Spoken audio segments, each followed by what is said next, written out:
Добрый день, уважаемые участники вебинара. Меня зовут Оля Лукьянова, я руководитель кураторской службы факультетов дизайна и дизайна интерьера в Высшей школе «Среда, обучения». И вы не поверите, но сегодня мы завершаем серию лекций «Встреч вне границ. Направление дизайна интерьеров». Мы обязательно будем проводить подобные встречи в будущем, но именно встречи вне границ по дизайну интерьера завершены. Сегодня будет заключительная лекция. Завтра также пройдет финальная встреча по направлению коммуникационного дизайна. Но с 5 октября мы приглашаем вас к просмотру лекции по направлению современного искусства. Про нашего последнего завершающего спикера сегодня о подходе к ремонту с точки зрения дизайн-мышления расскажет Маркус Бергер. Маркус – зарегистрированный архитектор в Нидерландах и руководитель художественной дизайнерской мастерской ДРП Ателье в Провиденсе. Маркус является соучредителем и соредактором журнала Int.AR, который охватывает вопросы адаптивного повторного использования, сохранения и пространственного изменения. Также он является членом редколлегии журналов Интерьерти Индонезия и Size Line Эстония. Про регламент проведения нашей последней встречи. Все как обычно, 1,5 часа, час лекция от Маркуса и полчаса серия вопросов и ответов. Поэтому вы можете на протяжении всей лекции задавать свои вопросы в чат, а самые интересные из них я зачитаю Маркусу, и Маркус на них с удовольствием ответит в конце лекции. Также вы можете задавать вопросы о среде обучения в чат, и я вам на них с удовольствием отвечу. Большое спасибо. На этом мое вводное слово заканчивается. Я передаю слово Маркусу. Маркус, здравствуйте. Thank you so much, Nadia. Thank you so much for inviting me, everybody, to your institution, Sreda, obучения. It's a wonderful opportunity for me to talk about my passion, my research, my work towards alternative design futures. Alternative design futures that I believe are particularly important for the design field and the interior design field. So thank you, Elena, for initially inviting me. Thank you, Olga. Thank you, Nadia, for translating this. So I will be sharing my screen and try to begin my talk and kind of try to outline what aspects are so important in this idea. So I started kind of studying architecture, and I started in the architecture profession, but very soon kind of the idea of constructing new, the idea of newness became totally uninteresting for me. And I also learned that architects don't really think about interior scapes, the interior spaces, as much as they should. So for me, it was a kind of a way of reflecting on how do the past, the present, the future connect in design thinking? How do we kind of think about later on repair and reparation? And how do we construct change? Change is happening anyway, but how do we develop a theory for the reuse of existing spaces? And with this idea, I started kind of writing on the topic of change. And I came about an author, Roland Barthes, who kind of had the same issue about writing, who had the same issue with authors of written books. And he says, this distinction occurs, the voice loses its origin, the author enters his own death, writing begins. So it was for me kind of the starting point to kind of translate that into architecture and request that the architecture that we practice and teach these days needs to end. So it's the death of architecture. And we have to restart kind of thinking about what is design? What is the most important thing of design? Teaching in Rhode Island School of Design in the Department of Interior Architecture, it started with me with the idea of how do we intervene into something existing? It doesn't mean if the existing is new and someone asks me to kind of think about the interior space, or if it's an old building that needs a larger way of interpretation, intervention. But kind of forms of intervention kind of became an idea for me. And Olga introduced, I'm running a journal which is called INTAR, which are form of interventions, and how do we reuse existing architecture. Just yesterday, I received a book, which is now this 10 journals in book form, titled Interventions and Adaptive Reuse, a Decade of Responsible Practice. So we as designers who intervene in existing kind of ways, how do we kind of do that more practice? But my talk today will be not so much about the general intervention and buildings and adaptive reuse. My talk will be kind of look at an idea that I believe is very important for our design futures. And it's about repair. But there are two types of repair. One is the visible repair, which I'm mostly talking. And the other one is sort of the invisible repair, the repair that, you know, when you get your shoes repaired, usually you don't see the repair afterwards, or you bring your car to mechanics, the mechanic repairs it, but you don't want to see the side of that. It's also the repair that we as a society, particularly in the West, kind of place, that we don't want to see imperfection. We want to see it perfect and new. And exactly that, I believe, is the biggest problem. So I just finished a manuscript for a book, which will be titled Repair, Sustainable Design Futures. And that book goes along with my practice of repair. On the right-hand side, you see an image about my art studio, the studio that kind of brings together people to discuss larger issues of repair.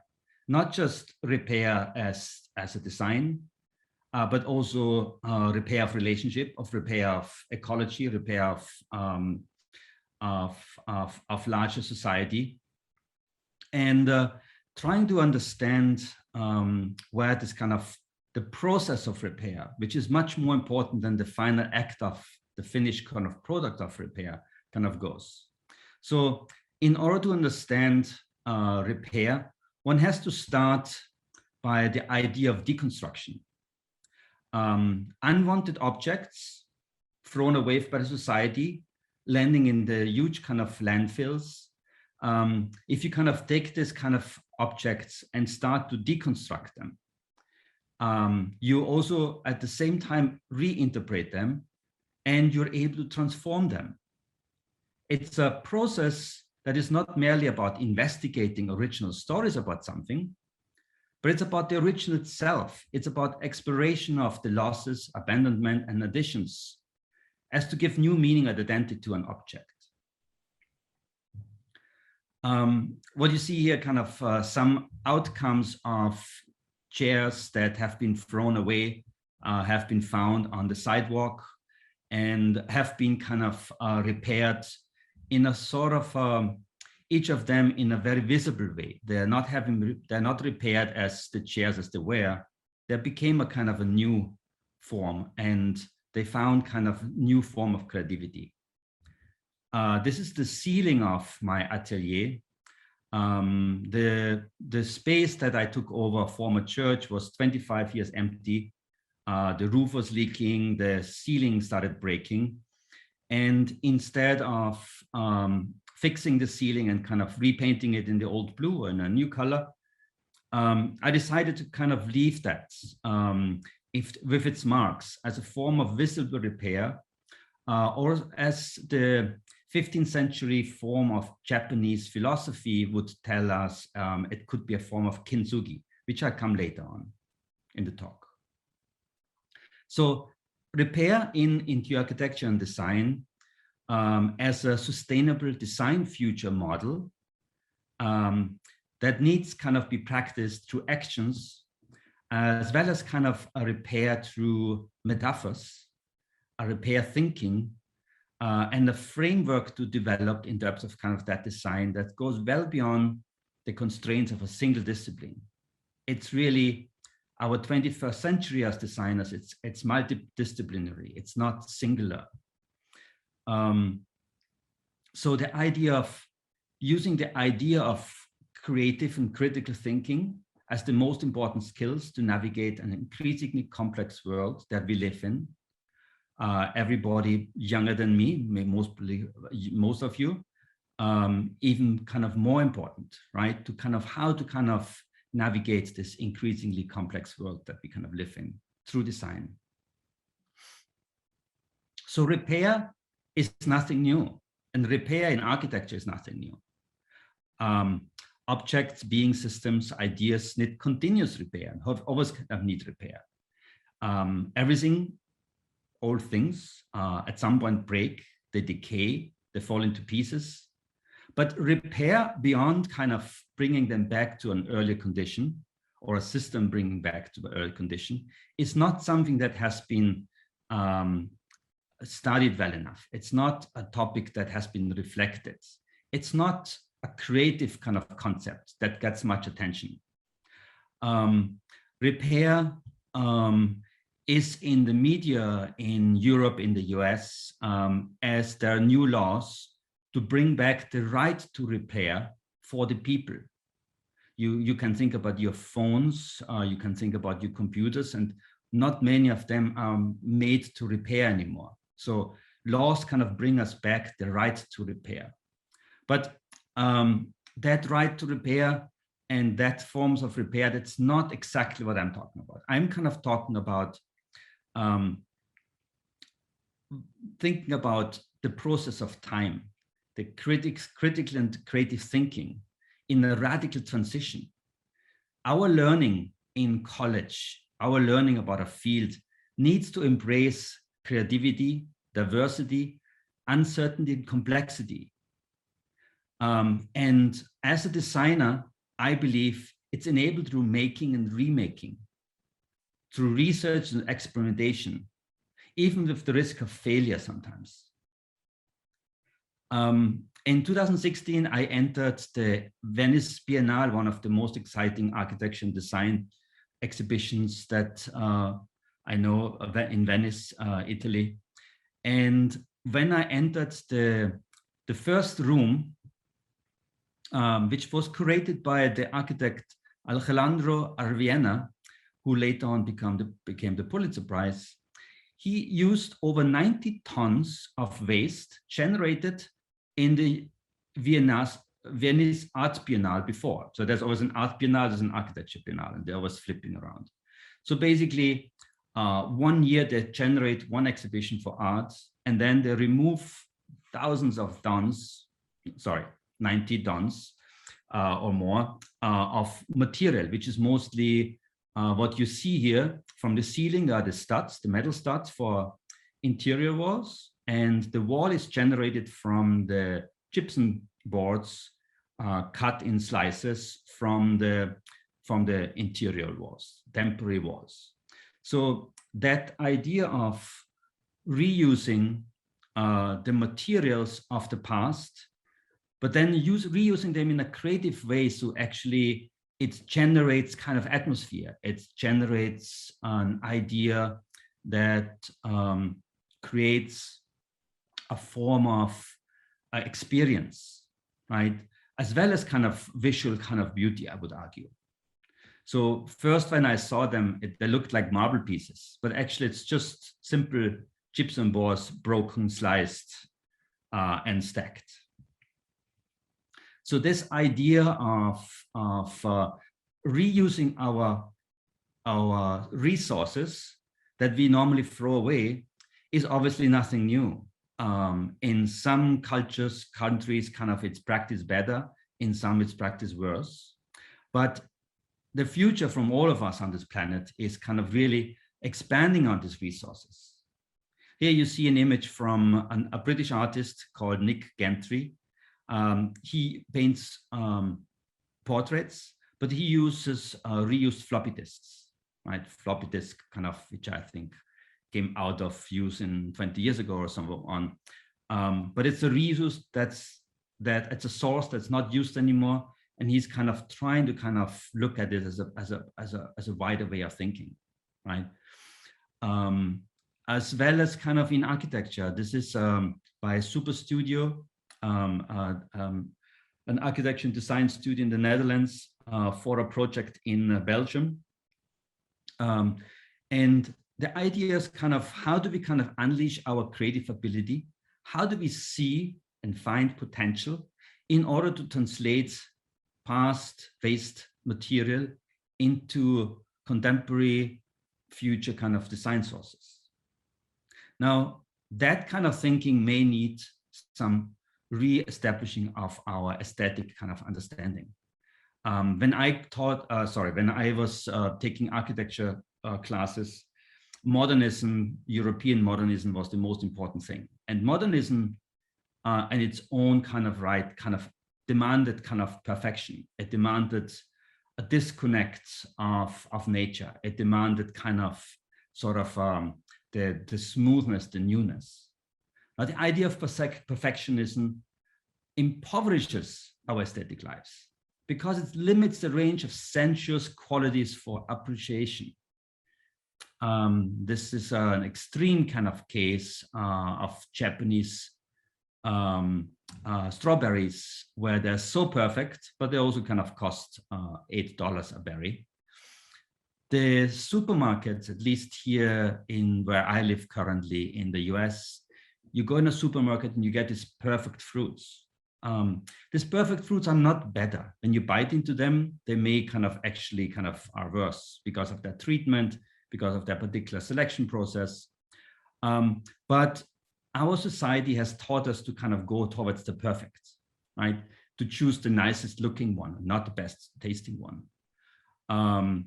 So this desirable aspects, the qualities and characteristics of the perfect have been introduced to us from childhood on, and we are kind of going for them. The words that you would kind of think about when you kind of talk about the perfect, right, is the idea, the best, the model, something without faults, flawless, the exemplary best example, right, and so on. But when we think about the imperfect world, right, characterized by irregularity, disorder, complexity, it's something that is not smooth, not new. It has deviation. It's not symmetrical. It's somehow unusual. And a lot of people kind of consider it as aesthetically inferior. But aesthetics of imperfection requires a multifaceted, non-linear ability and the sensibility of observation and comprehension. This is a picture from food that I'm getting, which is called ugly foods. I don't see that though them ugly at all. I think they're actually much more beautiful, but they're clearly kind of unusual. And they're usually kind of selected out, they're taken out from the supermarket. Now, something like this happened already earlier, about 400 years ago in Japan. In the 16th century, sorry, it's longer than 400 years, wabi-sabi or the wabi aesthetic was established along a tea ceremony. And it was introduced as an alternative to the prevailing taste for opulence and luxury. So in the 16th century, opulence and luxury was about imported china, not so different as today. Imported China's ceramics that have been used for as vessels for tea drinking. And it was only available for the very rich. So that narrative, that idea of kind of finding kind of a different form of aesthetic has been kind of already in place in some cultures for a very long time. So when we look at the imperfect, kind of what words kind of do we relate to, right? It's unsound, it's defective, it's unfit, inferior, it's lousy, substandard, below standard, damaged. But these are all kind of words kind of established to a consumerism world, a world that kind of told us we have to buy new things and only new things are good, right? If you kind of would read this kind of words through a different form of perspective, then, for example, I grew up in Austria, lived in different parts of the world, Asia, Europe, and the US. And if I would have grown maybe up 100 years earlier, I would have looked at this word kind of very differently than my upbringing is.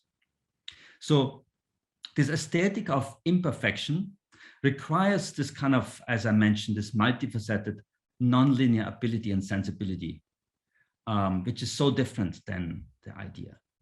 So when I talk about repair, it's, as Elizabeth Spillman, philosopher, quotes, repair is the creative destruction of brokenness. So repair is the creative destruction of brokenness. Keep that in mind and when kind of continue.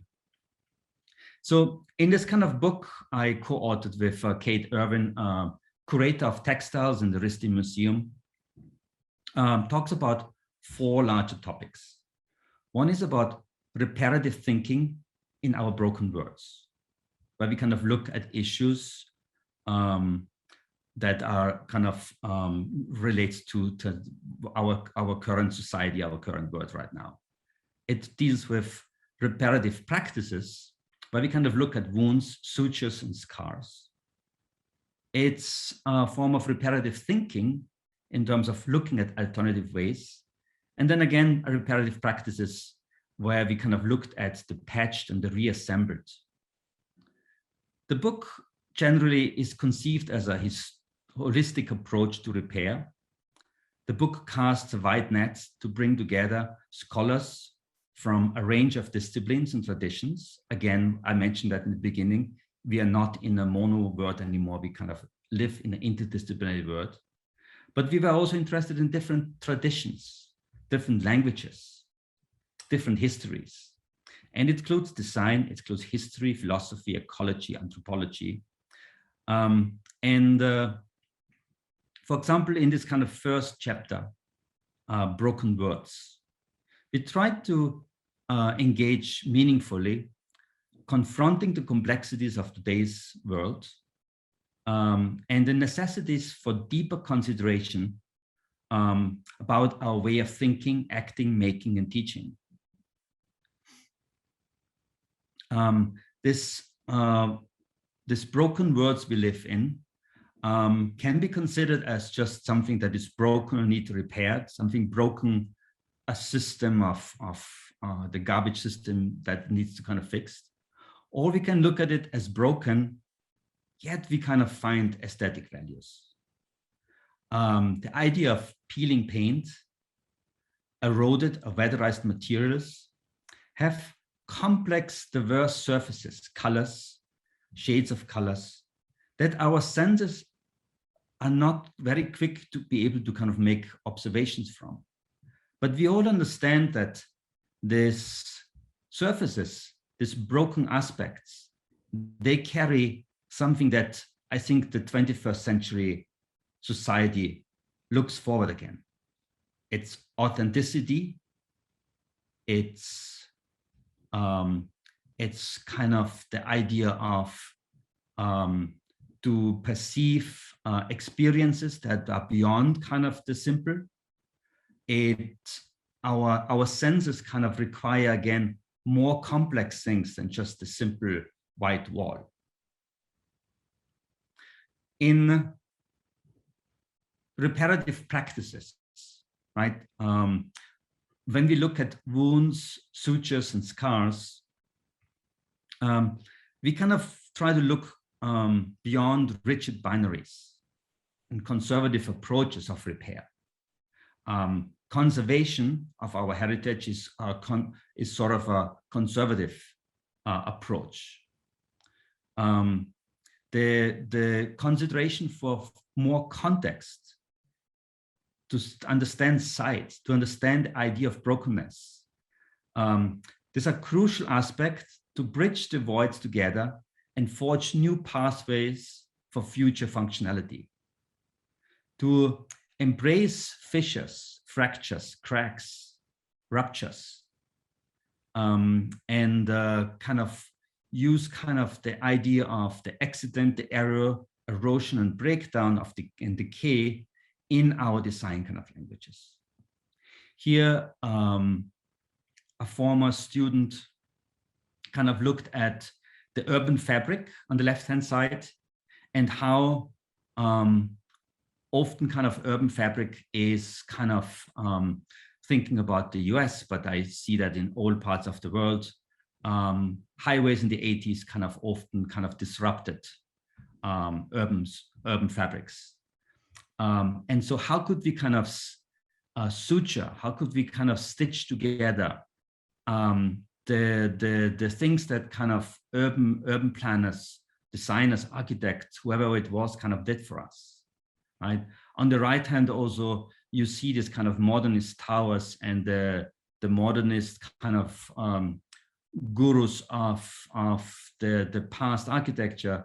But again, the Jeremy Wallin, the artist here, he kind of started kind of to intervene into that, kind of to stitch something in it.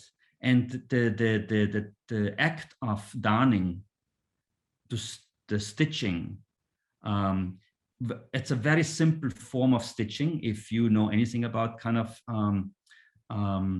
working with needles and thread. And here one can really kind of see that the idea of stitching together historic photographs, ideas, drawings, and kind of come to a kind of 21st century understanding of what it could mean.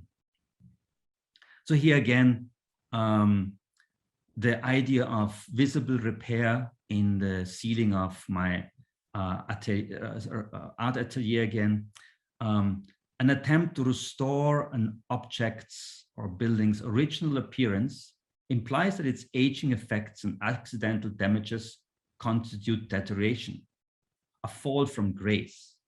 But if you kind of go against that, if you allow the past to speak through showing what happened through the process of the past, what happens through something falling apart and having been repaired, right? We kind of generate kind of a new aesthetics.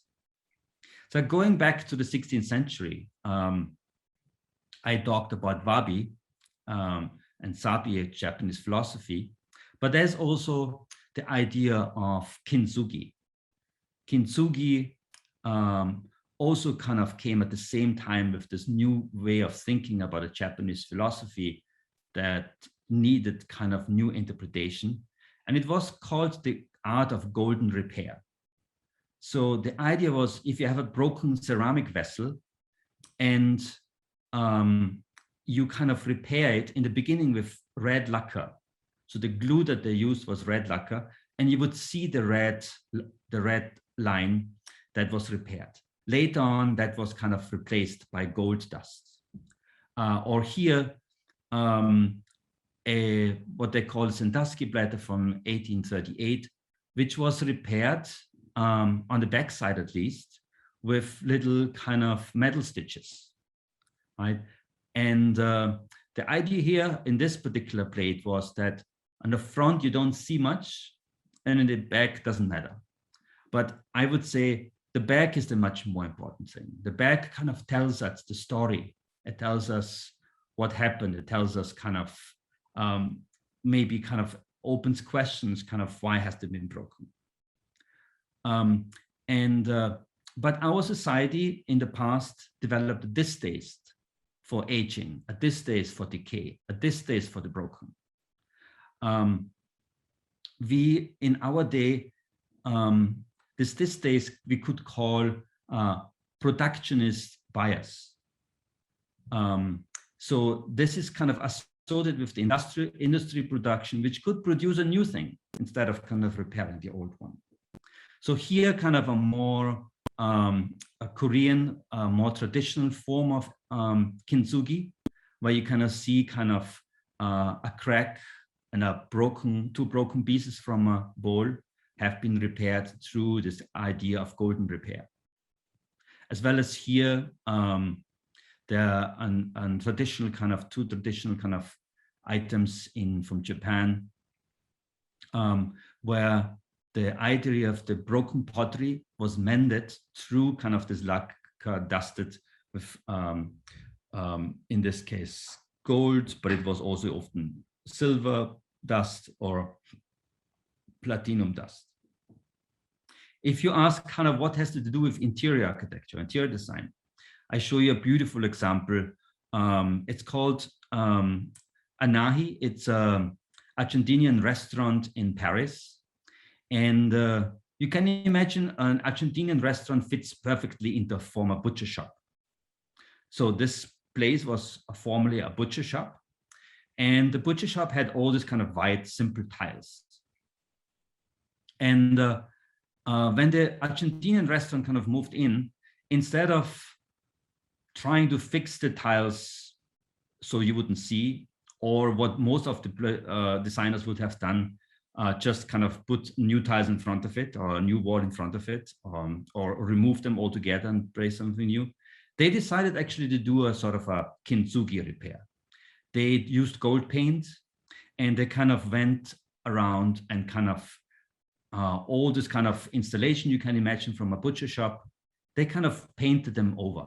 The broken aspects were painted over, and the entire design philosophy of this Argentinian restaurant went in this kind of authenticity, this real kind of aspect of sensual qualities that kind of a good restaurant requires. So in this kind of Anahi restaurant in Paris, the idea of filling the leaf with, actually it was not gold paint, it was copper leaf that they kind of finished and repaired the cracks in the tiles, and therefore turned something which one could say in society language, an eyesore, into an unexpected design detail. We have seen sort of repairs in ruins, where we kind of rehabilitate and restore something.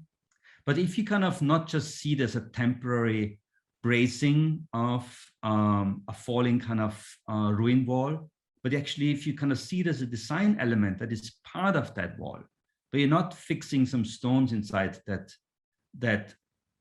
are out of sequence in terms of history, but you kind of take a different material like woods and brace it and fix it and reframe it to avoid further deterioration. It's also a sort of a repair, a visible repair, sort of a Kinzuki repair. The art word is often kind of very helpful.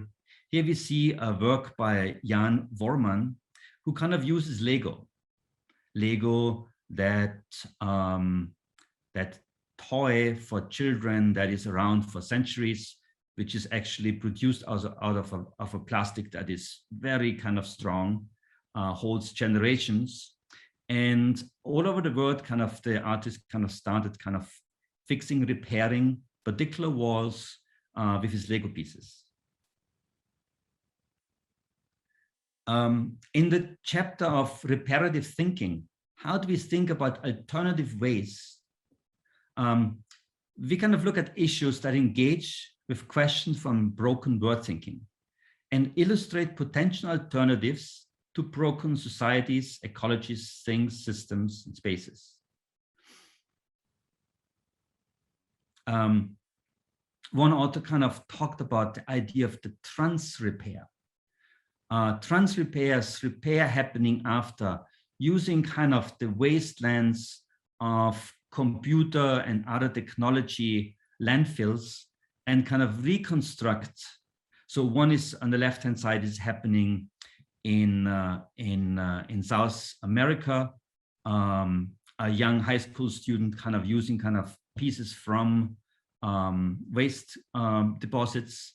On the right-hand side from West Africa, kind of trying to kind of create a hand in the light of an epidemic where they were thinking kind of touch is kind of one of these difficult kind of things.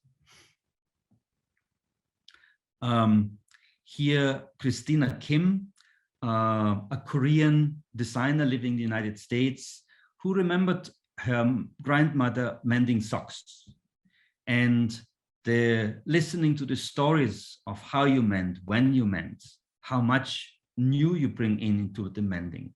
She kind of became a very a known kind of designer, and she's really a designer that looks at the dire environmental issues that we are facing as society now, and how we kind of think about durability. durability, again, something for us in architecture design, interior design, that we have to confront in a very different way as we have done in the past. This piece is called Liquid to Solid. So when I talk about the dire ecological kind of state of today, we have solutions, right? Recycling is something we hear for a long time, but recycling is also something that governments often don't tell us the whole truth, because recycling kind of still takes a lot of energy. It creates a lot of pollution.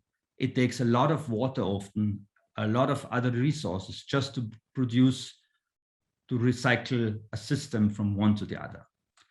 But right now we kind of talk about the circular economy. The circular economy, in the most widely accepted and now famous kind of MacArthur Foundation definition, circular economy premise lies in maintaining the integrity of materials and promoting regenerative practices. So I can maybe best explain this with kind of a cycle. Normally we kind of deal with a linear aspect. The linear aspect is we mine resources, we transport them, then we process them, we transport them, we further process them to objects, we transport them, we bring them to a warehouse, we transport them, we buy them, we use them, we throw them back. And often throwing them to the wasteland means kind of throwing them out to the areas where often the resources were coming from the beginning. But the circular economy would be, if you kind of see this circle in front of you and see this as your city. So within the city, we kind of take objects that are thrown away and we regenerate them through remanufacturing, through reutilization, through repair and through recycle. And very little raw material kind of goes in and very little discard goes out.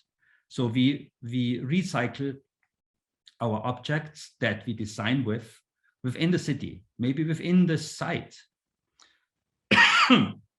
and find kind of different forms of economic kind of growth than just the growth that companies see in terms of their quarterly budgets. So when we kind of think about this kind of idea of a new world thinking, the rethinking of our thinking in terms of how we kind of design, we kind of take change, uncertainty, potential as a given.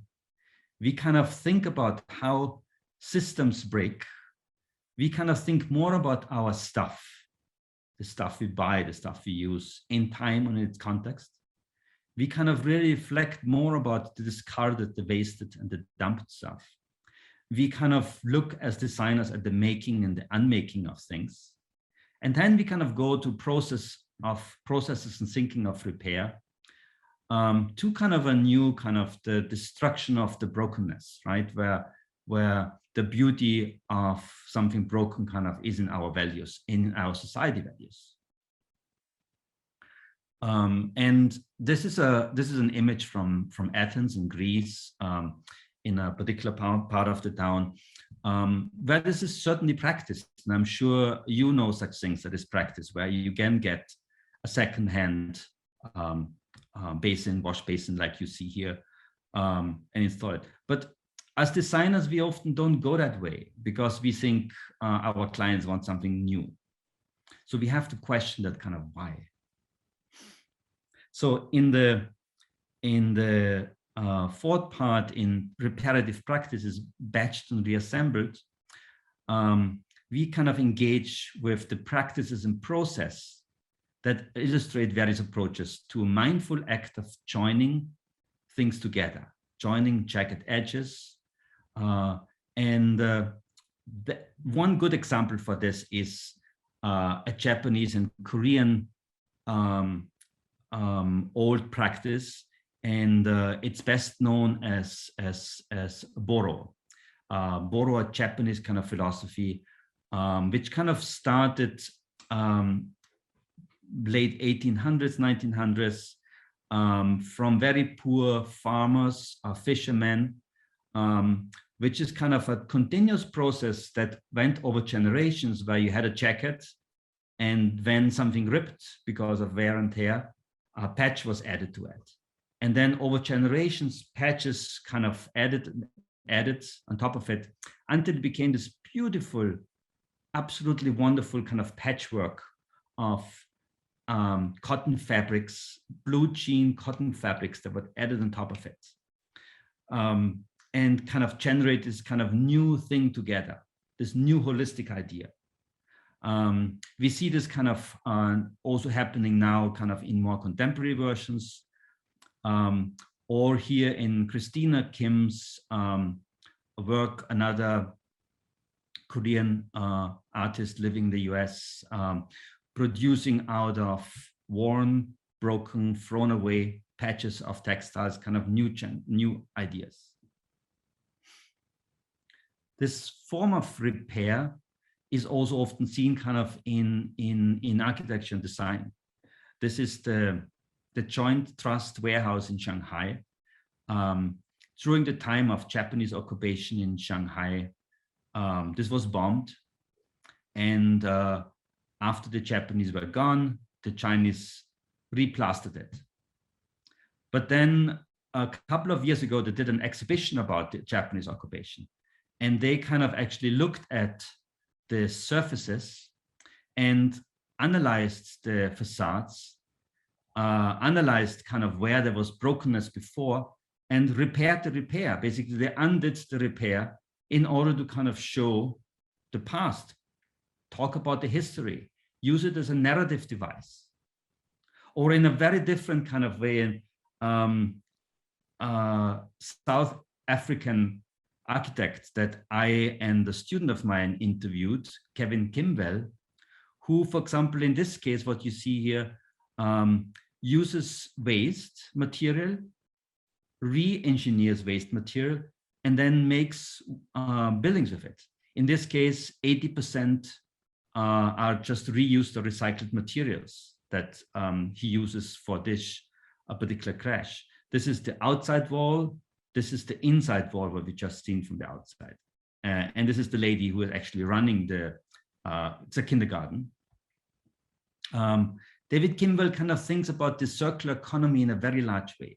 What we see here is a gentleman in his early 80s. He's a waste picker.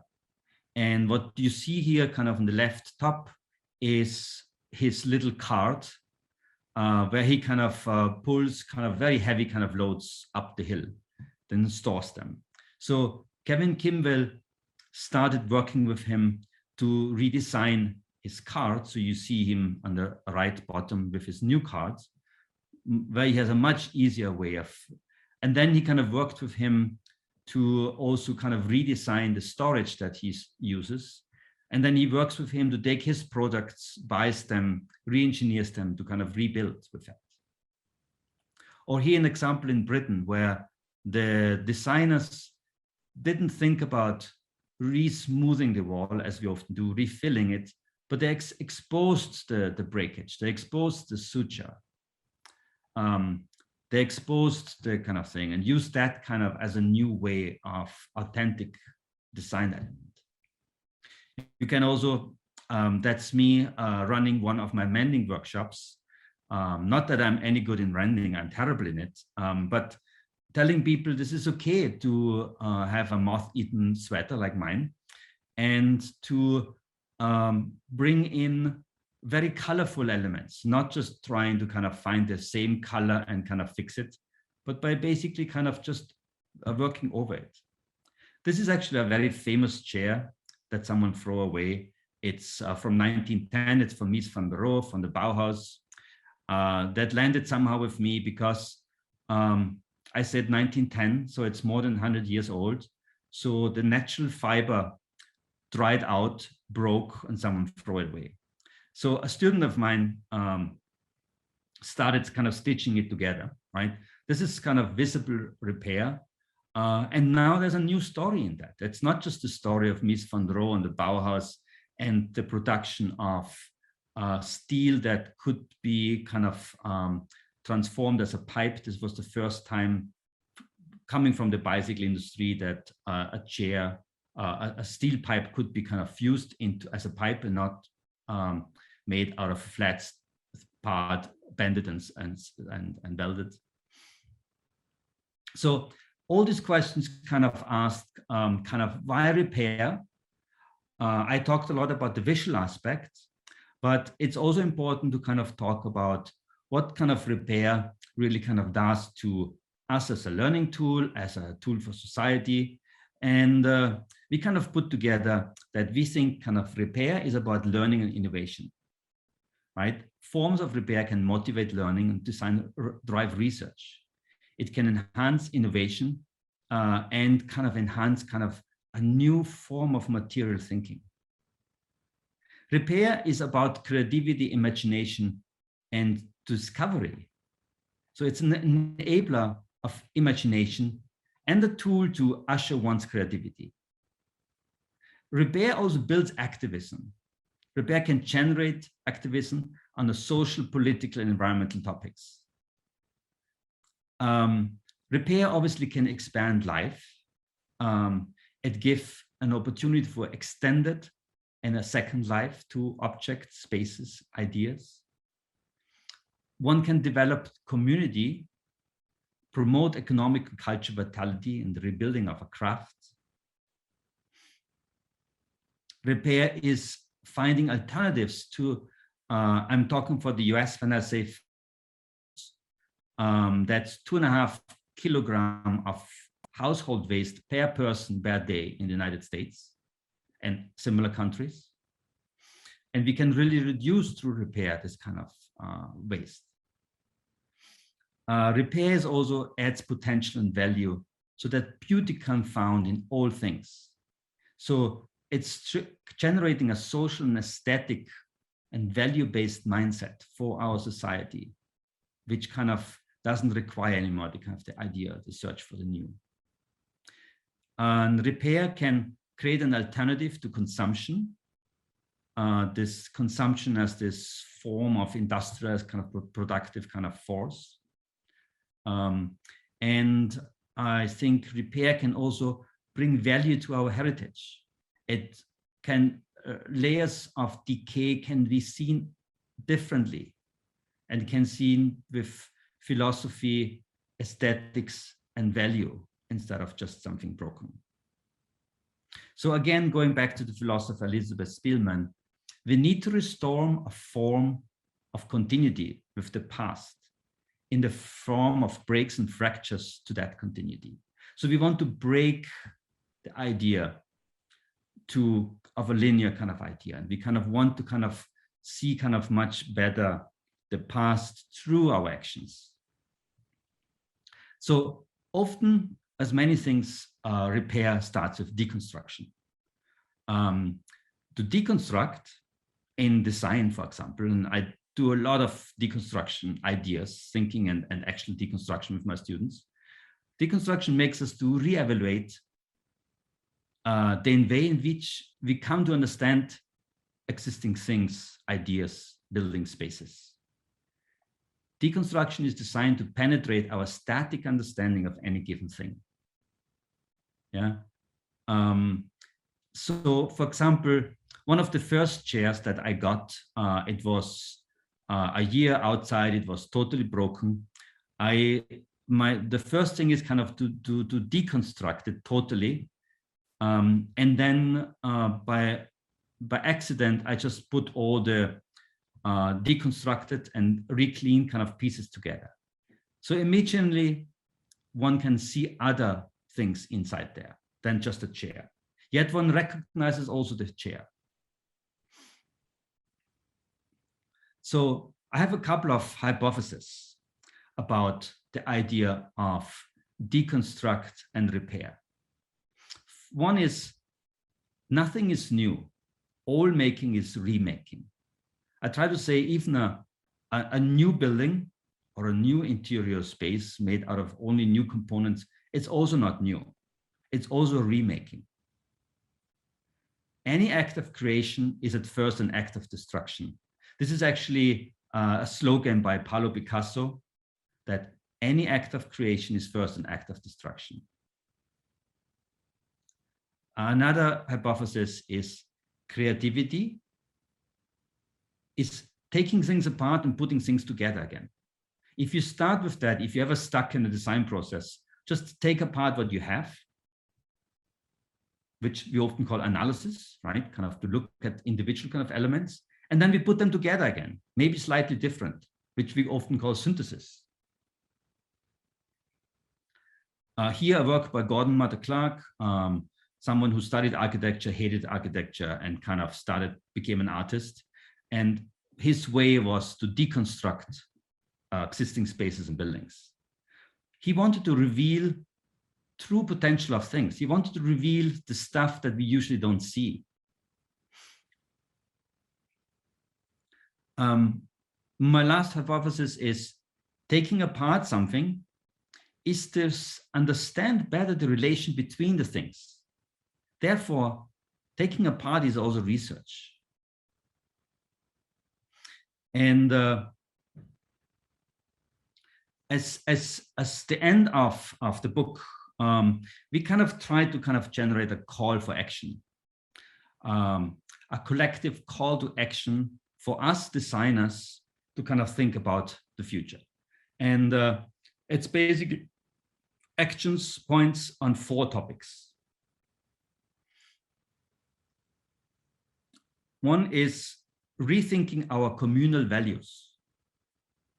And part of that is to reject our capitalist definition of beauty, to make room for multiplicity, to create with a collective mindset instead of a single mindset, to question existing frameworks that we kind of have grown into in practice, in our teaching, in our living, to embrace the imperfect, and to reimagine architecture and design as a very kind of different kind of thing. It's not about creating products, but it's really kind of about generating experiences. Another one is to re-envision our frameworks. With frameworks, we mean kind of, again, the books that we read, the thing that our society tells us is right and wrong. So, sorry, teachers, bypass the textbooks. Textbooks are good to bring a basic knowledge, but then we have to move on because we cannot rely on 20th century knowledge. Imagine something differently. Engage in pluralistic thinking. Develop a community and build from there. Design communality, kind of design the things that brings people together and create relationship. The next one, create new habits, our own as users. Cap your waste, change buying habits, extend material life as a designer, incorporate flexibility, consider minimal intervention as a designer again, raise your arms to repair, generate social, political, environmental activism. And the last one, which is one of my favorite things, I believe designing kind of starts this is making. It's a very hands-on thing. Remaking is reworking the past, is recovering the repressed and oppressed issues, is reconfiguring, adjusting, and transforming as in architecture. Remaking is taking over and seeing new potentials. Remaking is fighting for equality and justice. And remaking, therefore, is also creating new futures. As reminder, repairs a mindset and the design concept for the innovative reuse and remaking of everyday objects, spaces, buildings, and society. It paves the way for envisioning alternative future. And just as a very last image, I want to kind of conclude there with a quote by Hermann Simon. Hermann Simon is not a designer. Hermann Simon is a professor of psychology at Carnegie Mellon and got the Nobel Prize for economics. But his definition of design is, for me, the most important one and the most general one. To design is to devise courses of actions aimed at changing existing situation in preferred ones, right, into better ones. So design is always kind of thinking about what's existing and how we kind of change it into a kind of a better future. Thank you.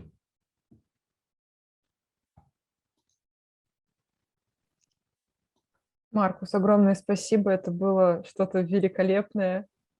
Я обычно во время лекции отвлекаюсь, но здесь я слушала, не отрываясь. Спасибо вам огромное, это просто вау. Есть вопросы? Я буду вам сейчас задавать и начну с такого каверзного вопроса. Как вы дадите определение слова «красота»?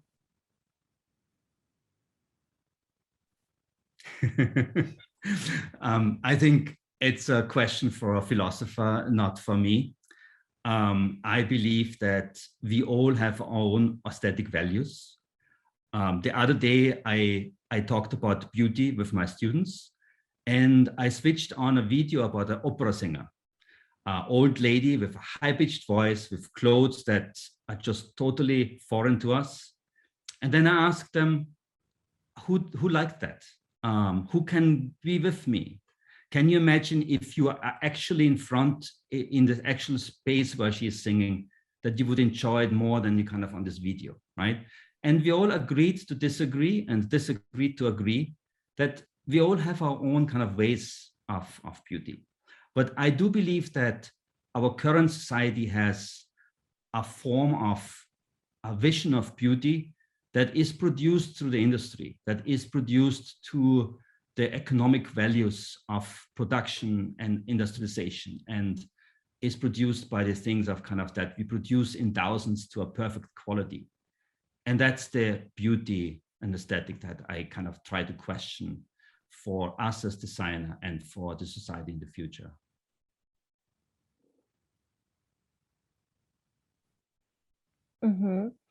А как вы вообще, ну, все-таки будет несколько вопросов, связанных с философией. Как вы вообще считаете, вот видимый ремонт, это, ну, именно явление вот этого заметного ремонта, это можно считать как отдельным стилем в дизайне, или все-таки это какая-то отдельная целая философия, отдельное философское направление?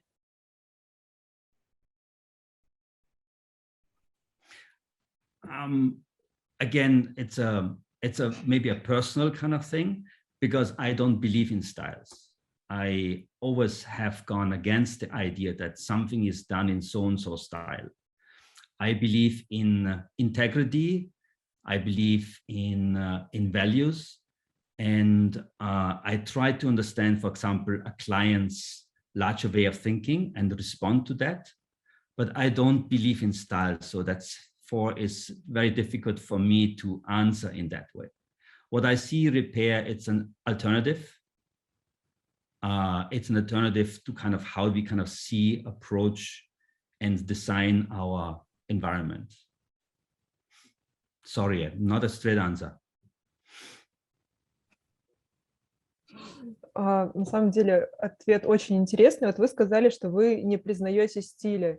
А как же вы тогда описываете какой-нибудь, не знаю, вот всегда хочется использовать именно слово «стиль», определяющий стиль, да, там что-нибудь в стиле барокко. Как вы опишете там какую-нибудь вычурную там вазу или гипсовую лепнину? Как вы дадите объяснение вот таким явлениям?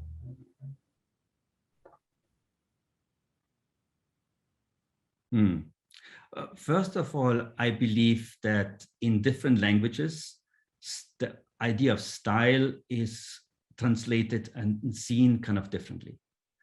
For me, kind of going to the environment is less about analyzing and interpreting and kind of putting them into drawers, into labels of this is that, this is that. I think it's necessary for a designer to understand the basic kind of styles of the past and approaches of the present. But I think it's also a very dangerous one, because we are kind of constantly in these drawers, in these labels of this or that. And it's very hard to imagine something in between, something. I think a good example is the is food, where we have this kind of mixtures, right? We call it fusions. And if you kind of talk about a fusion of, let's say, a Japanese food and Italian food, just a stupid example, why can't all design thinking be fusions of one with another one, or one with 5 other ones? And it's not so important of labeling something, but generating something that you believe in.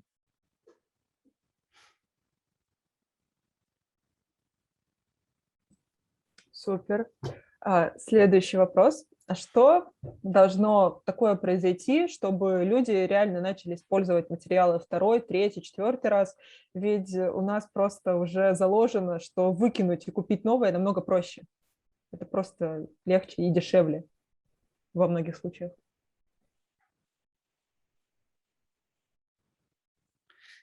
Yeah, the easiness and the cheapness is absolutely right, and that's kind of exactly the issue. Cheapness is totally interesting because cheapness is generated by our governments. Right now, it's very, very cheap in the US to throw something away. Or in Austria, where my parents live, it's actually very expensive to throw things away because waste is weight, and then you have to pay for the amount of waste that you kind of throw away. But most of governments kind of, we throw something away, and that costs are carried for the future citizens. So our children, people in the next generation, have to bear the costs that are generated by us, which is more or less free. So the idea that we have to rethink just for future generations, so because cheapness is not a good argument anymore. And easiness, I think, is also something, it's the processes that we have right now. I just press a few buttons and something kind of arrives in my door, a new product. It's totally easier than kind of taking something, maybe work on it for days in order to kind of bring it back to a condition I can use it. But I think this 21st century generation, the young people who are hopefully in this audience, they will kind of, particular after a time of disconnect, social disconnect through a pandemic, the idea of authenticity, of meaning, of embedded stories in something will kind of bring us back to a time where we want to engage again, maybe with an object that we have seen with our grandparents, and it's broken and it can be transformed into something new. So the object that we engage with, the meaningful kind of relationships that we kind of engage. And as a larger society, we don't have a choice, because if you kind of look at our pollution, water, air, and so on, as well as kind of global warming that we all experience, we have to find other ways of being a designer, as being a consumer. And I believe we don't have much of a choice here.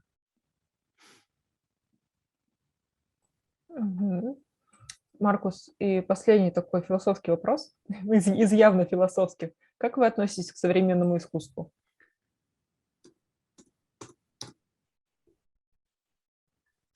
Wow. I think kind of all art creation that we do these days is part of contemporary art. I might interpret your question as kind of looking into current museums and kind of looking at contemporary art that I sometimes just don't understand at all. But our making as designers, as artists, which is now is contemporary, and is contemporary art on its own. So again, it can be a label of contemporary art, or it can be seen as our production that we are doing every day.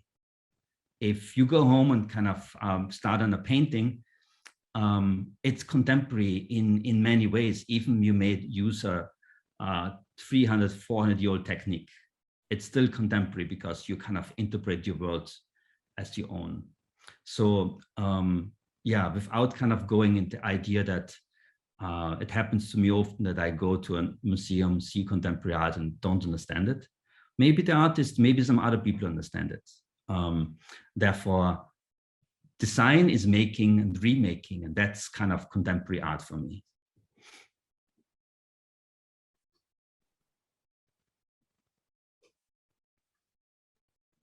Офигенно. Следующий вопрос. Как происходит процесс переосмысления предметов? Как начать воспринимать предметы именно вот в используемом формате?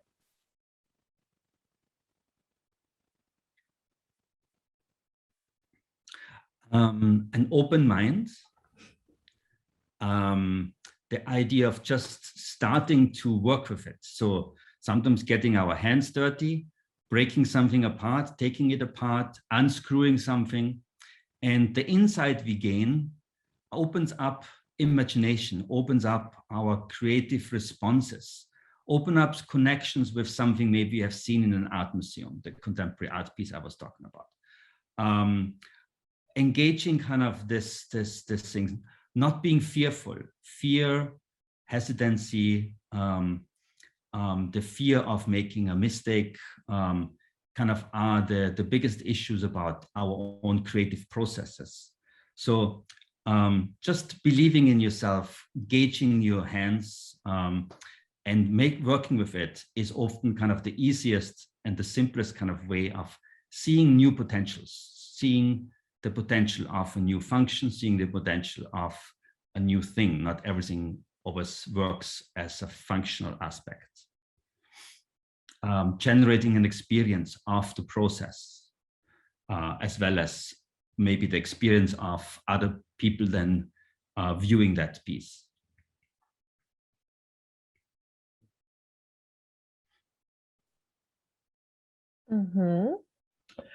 Следующий вопрос. Как выбирать материалы для починки предметов? Вопрос возник, когда наш слушатель смотрел на соломенный стул, который Баухауса, и ваш студент его штопал оранжевым шнуром. Точно ли нормально именно использовать оранжевый шнур, так как он на соломенном кресле, которое часто используется, очень быстро загрязнится и перестанет выглядеть опрятно?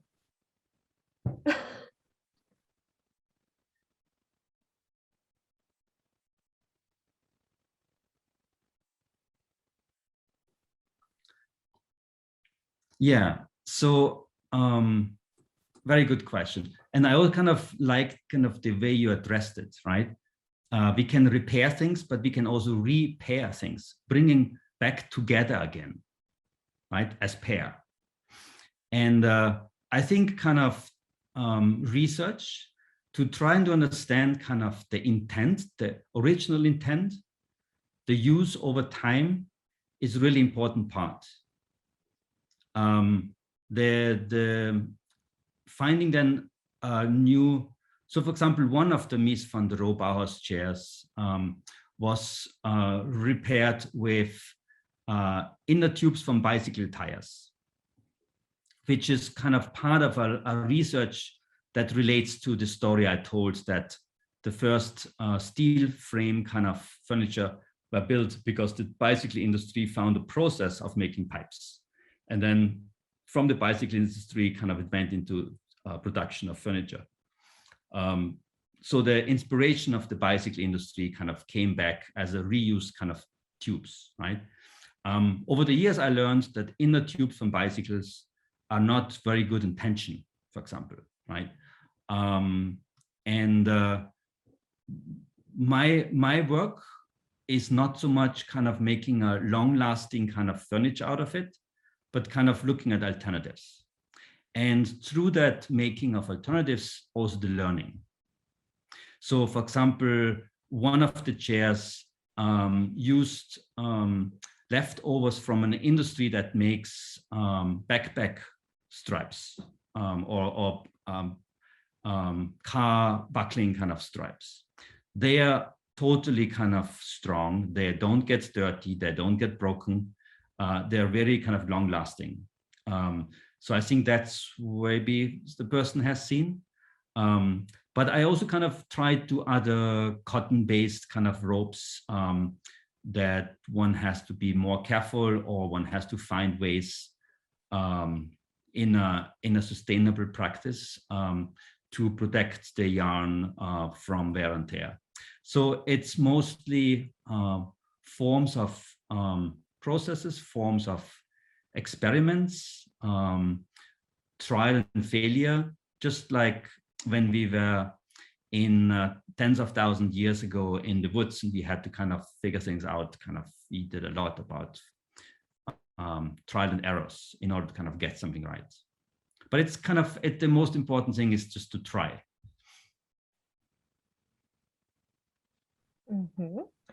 Следующий вопрос. Использовать вторичные предметы – это очень классно, но как поддерживать чистоту в помещении, где отходит штукатурка и плитка может упасть?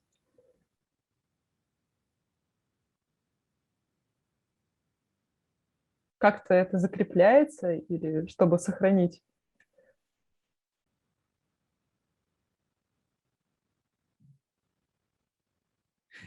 Yes, that's absolutely correct. And so actually, the process was really to get the best craftsmen, the best work, and really kind of to reconnect the plaster with the structures beyond that, the rejoin.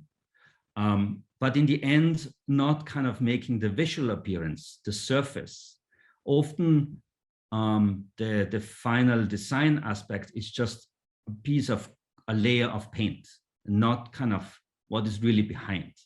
So here I actually kind of put forward the craftsman's work of what he has done, and kind of every line that he kind of opened up and rejoined and filled in is kind of visible, instead of kind of another craftsman coming and just kind of putting a coat all over.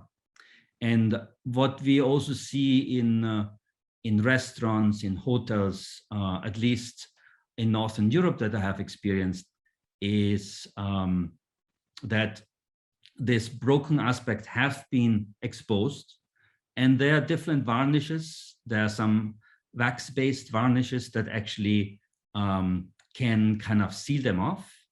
And if something needs kind of structural repair, then you can also do a structural repair and just choose a different color for that. Mix some color into your mortar and use that. But I totally agree, the craft is still important. It's not that, and good craft is important, maybe even more important than when we just use some filling and then we kind of put a new layer on top of it so we don't see what's inside.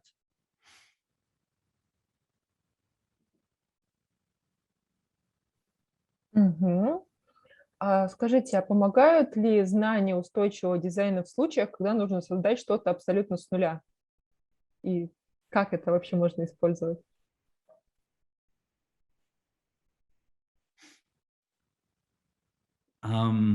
So when I am asked by a client, I often kind of try to figure out, okay, often a lot of things are new, right? But how can one find the most important aspects? Sometimes it's just a concrete wall, a concrete floor, and they're looking for a kind of a new surfacing for this concrete. So can one just kind of remove the top 2 millimeters of the concrete, fill in the gaps, and then seal it instead of kind of putting something new? Nothing which is original is perfect. And sometimes showing the imperfection kind of brings out sort of a quality that we cannot get. And therefore, just evaluating everything, kind of really understanding the materials themselves, or kind of bringing in objects. So if you look in the Netherlands, there are many design offices that find reused materials and then use that reused materials for their design objects. So it's new, but it's also old. You kind of, it's this part of this circular economy where you kind of, someone doesn't need windows anymore. You buy these windows and you kind of install them for, I don't know, an interior glass wall that you then further defend. So basically cycling materials, and you don't have to be for it that something is only new, because things are never new. It's always a remaking. Маркус, скажите, а нужны ли навыки предметного дизайна и вообще фундаментальное изучение предметного дизайна для того, чтобы реконструировать предметы мебели, например, и как чинить их?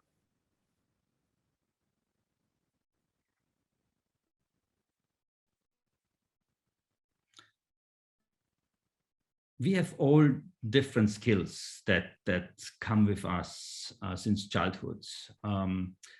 Important skill is the ability to see potential, the skill to observe something. Observing is much more than seeing. Observing is seeing something and connecting it with other aspects. It's the ability to think about alternatives, materials that you have walked by yesterday, and now you kind of see a connection to the project of today. These are the skills that usually we're not taught in school. These are the skills that we much better learn from observing our parents and grandparents. For me, as an Austrian, kind of growing up, people in Russia were always the masters in innovation, innovative repair, figuring out a situation, and with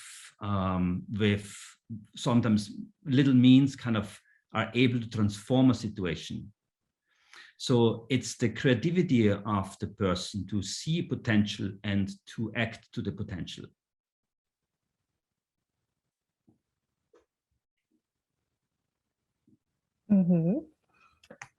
При создании интерьера, в котором дается вторая жизнь интерьера, при создании интерьера, в котором дается вторая жизнь предметов, очень важно обладать какими-то навыками, чтобы это все не было похоже на, если грубо выражаясь, на кучу мусора, да, потому что очень иногда хочется использовать всего да побольше. Вот, в общем, как сделать интерьер из вторичных материалов, чтобы это выглядело опрятно.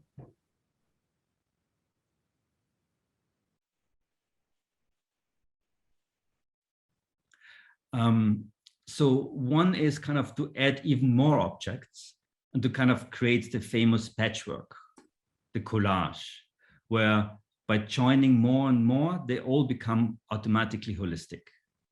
The other one is by trying to kind of coloring them in. We often talk about whitewashing, but it can also be kind of other things. The difficulty is often when there are too many different aspects, elements, colors, textures, but not enough, too many different, so they don't appear like a collage or patchwork. And I think the traditional kind of design methods of editing, taking out what's important, remaining kind of the things that are important and taking out that are not so important, playing with hierarchies, kind of bring forth kind of certain elements and push back other elements. It's the traditional kind of ways we anyway work. It's just with a different material palette.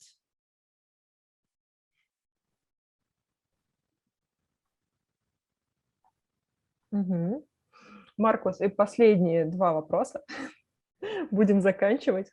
И сейчас, секунду. Если в своей работе можно использовать все, что угодно, какой материал вы хотели бы использовать из неопробованного?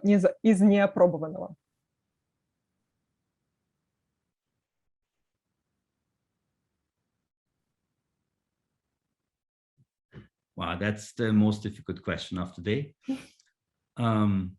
Most likely it's a material so when I go for a walk, I discover materials, because we live in a material world, materials around us. Doesn't matter if I walk in the forest or in the middle of the city or on a waste dump. And I think kind of materials speak to us sometimes,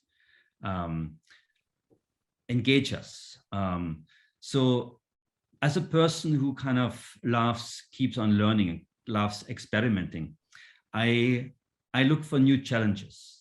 So it's not the materials that I have worked with already, that I have experienced, that I maybe almost mastered, are the ones I want to work with, but the materials that I don't see a use yet, and that I try to kind of find uses for, that kind of engage me. So it's always kind of the new challenge, finding potential in the thing that I didn't find the potential so far. That kind of engages me, myself, personally. И, Маркус, последний вопрос. Он всегда один и тот же. Книги, журналы или, возможно, личности, на которых можно подписаться в Инстаграме, которыми вы вдохновляетесь и которые могут вдохновить наших слушателей. Посоветуйте, пожалуйста, что-нибудь.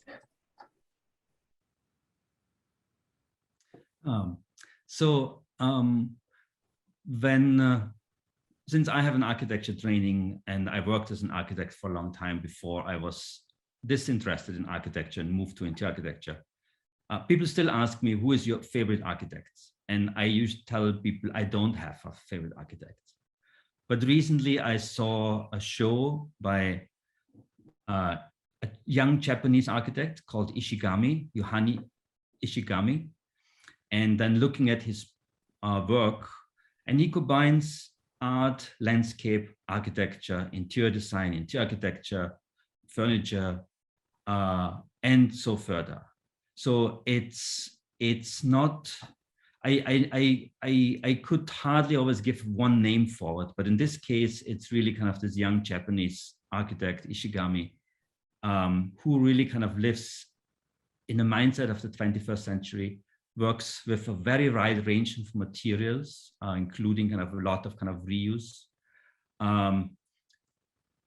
dismantles the boundaries that are often between things, right? We have boundaries, kind of what is architecture, what is interior design, what is interior architecture, what is art. And he dissolves these boundaries, which I really believe are part of this 21st century. So look for books or videos online about Ishigami. That's my kind of recommendation here. Маркус, огромное спасибо. Это была прекрасная лекция и прекрасная беседа. Спасибо вам огромное.